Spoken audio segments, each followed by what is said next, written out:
The Vatican is in absolute chaos. Pope Francis is gone. And with his passing, a fierce, unprecedented power struggle is shaking the very foundation of the Catholic Church.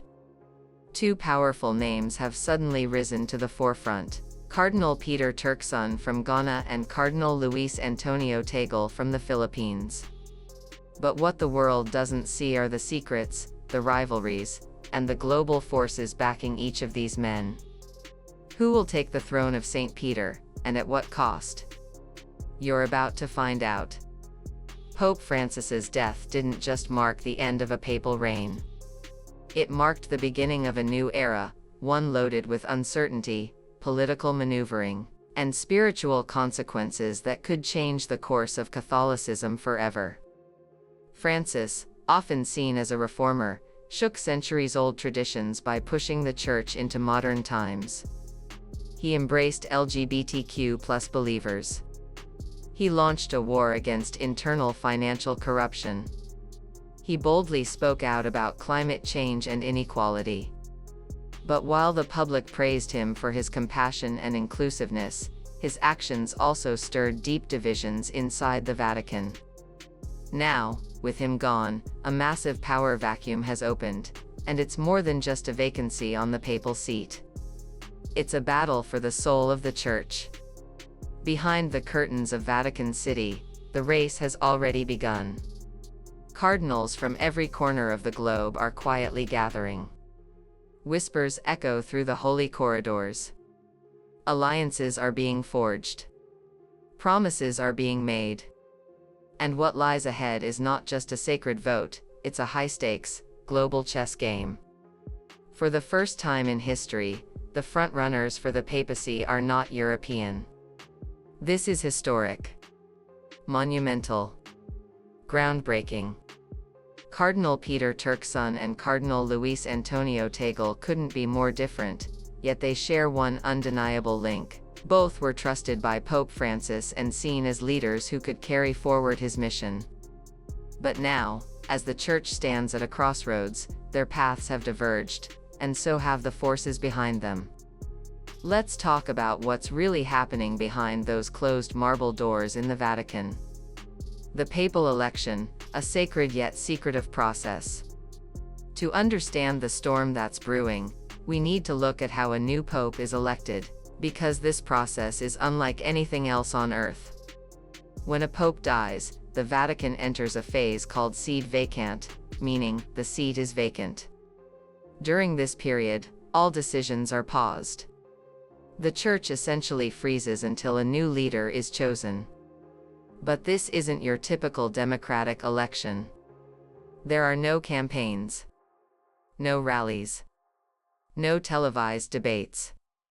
Instead, the cardinals, the princes of the Church, gather for what's called the conclave. Here's how it works. Only cardinals under the age of 80 are allowed to vote. They are brought into the Sistine Chapel, cut off from the outside world, no phones, no internet, no contact. The doors are literally locked. That's what conclave means, with a key. From that moment, secrecy becomes sacred. Every whisper, every vote, every discussion is protected by an oath. Even the staff inside the chapel are sworn to silence. A 2/3 majority is required to elect a new pope. Until then, ballots are burned, and black smoke rises from the chimney above the chapel, a signal to the outside world that the Church is still undecided. But when white smoke appears, the world knows a new pope has been chosen. But don't be fooled by the rituals and robes. This is not just a spiritual process. It's deeply political.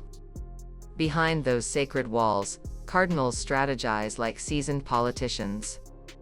Factions form, conservatives versus reformers, traditionalists versus modernists. Promises are exchanged. Future positions of power are discussed.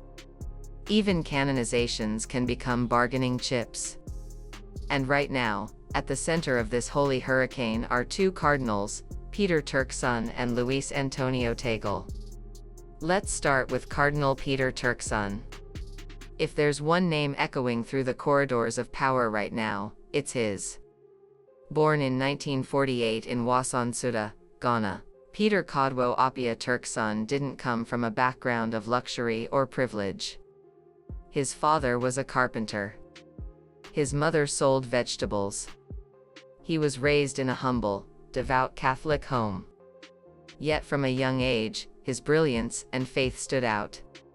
He was ordained in 1975, quickly rising through the ranks to become Archbishop of Cape Coast, then appointed a cardinal by Pope John Paul II in 2003. But Turkson was never just another Vatican official.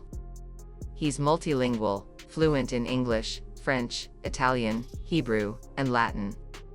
He holds multiple academic degrees. He's traveled the world as a representative of Catholic values. And he's become one of the most outspoken voices on global issues like climate change, economic injustice, and the exploitation of Africa's natural resources. As president of the Pontifical Council for Justice and Peace, Turkson played a crucial role in crafting Pope Francis's groundbreaking encyclical Laudato Si', a powerful call for environmental and social justice. It wasn't just a religious message. It was a political manifesto. Turkson represents moral clarity, diplomatic skill, and a much-needed voice from Africa, a continent often overlooked despite having the fastest-growing Catholic population in the world. But his rise is not without resistance. Some conservatives see his outspokenness and social justice focus as too aligned with secular politics. Others question whether the Vatican is ready to shift the papacy out of European hands entirely. Still, his supporters argue that Turkson is precisely what the Church needs now, a man with vision, integrity, and the courage to confront uncomfortable truths. But then there's Cardinal Luis Antonio Tagle. Charming. Humble. Universally admired. Born in Manila in 1957, Tagle is often described as the Asian Francis. He shares many of the late Pope's ideals: compassion for the poor, openness to dialogue, and a deep passion for global outreach. He studied theology in the U.S., became a bishop in his 40s, and by 2012, he was already a cardinal, one of the youngest at the time. Tagle is known for his powerful storytelling and emotional sermons.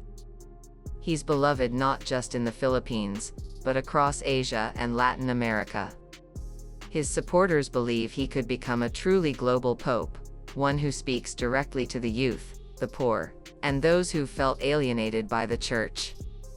In recent years, Tagle was appointed by Pope Francis to key roles, including head of the Vatican's Congregation for the Evangelization of Peoples.